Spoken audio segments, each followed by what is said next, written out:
As morning broke on what was to be the last day of Jesus' life, he was arrested and put on trial. Tell us about how significant this is for Christians. Well, by Christian tradition, this is the very place of the trial of Jesus.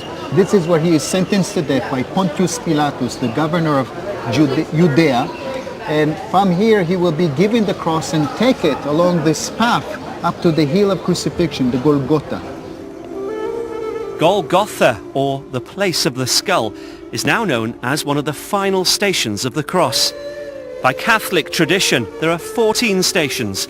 9 are along the Via Dolorosa, or Route of Sorrows, where Jesus walked carrying his cross. And Christian groups to this day will walk reenacting this experience, carrying a big wooden cross, chanting, crying, as they believe to be walking along the very footsteps of Jesus.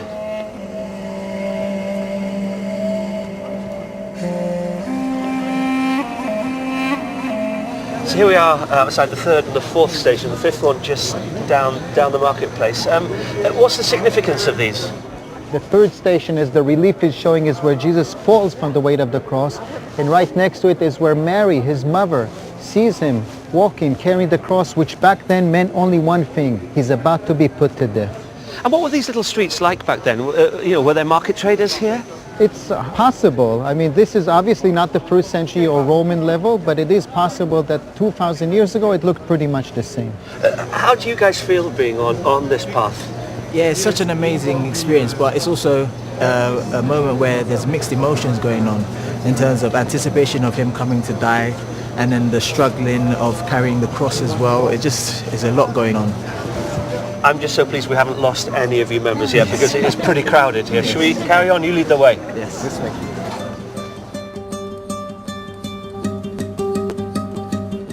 At the end of the Via Dolorosa is the Church of the Holy Sepulchre, first built in the 4th century over the sites of both Jesus' crucifixion and his tomb. Pretty special place. Indeed, this is maybe the holiest Christian site in the planet. Okay, this is the site where Jesus was put to death, buried, and came back from the dead. What could be more important than this from a Christian point of view? This is the culmination of any pilgrimage to the Holy Land. Thank you for showing us the stations of the cross. My pleasure. The sites where most Christians believe Jesus died, was buried, and rose again are within this church, right in the centre of Old Jerusalem.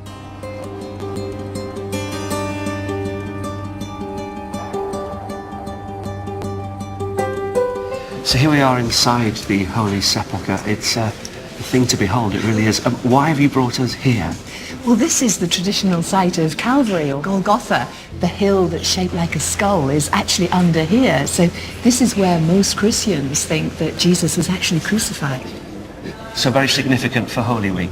Yes, absolutely. This is why it's called Good Friday, because even though Jesus died on this day, he died for the sins of the whole world and opened up a new way for people to relate to God. So this day and Easter Sunday are the highlights of the Christian year. Christian pilgrims come to pray here at the place Jesus was crucified and to touch the rock of Golgotha beneath the altar. It's such a big thing to be here, and I've been reflecting on my journey from my baptism to this time in my life where I'm now training to become a priest. I can see you're clutching a cross. Yeah, this cross was given to me by my bishop at my baptism, and it's travelled with me ever since that day. And it's made from wood from Jerusalem, from the olive trees here. I think it's really affirmed my calling actually to the priesthood. Yeah, it's because I felt so right being here, and I think it's been very helpful for my formation as a priest as I'm training for ordination. Wonderful. Glad you came. Thank you.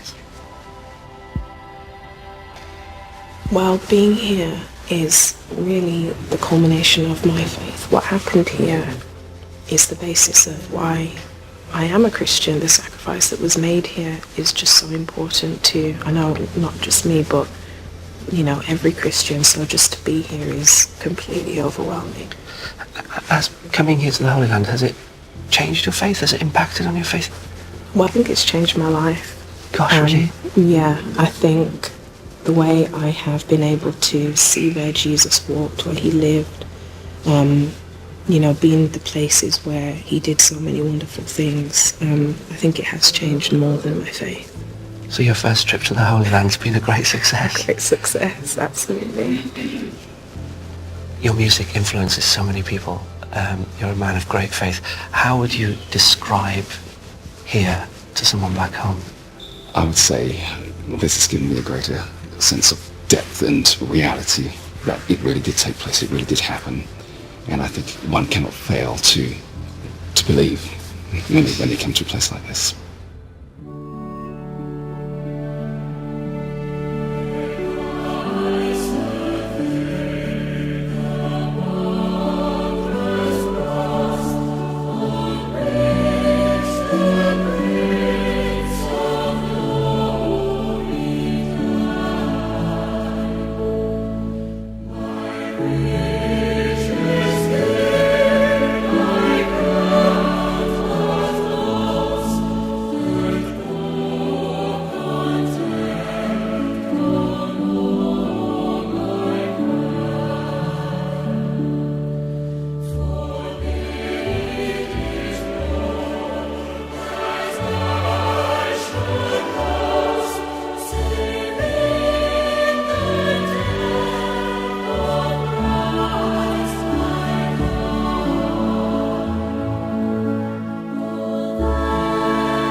As the sun sets, our experience of Holy Week here in Jerusalem is drawing to a close.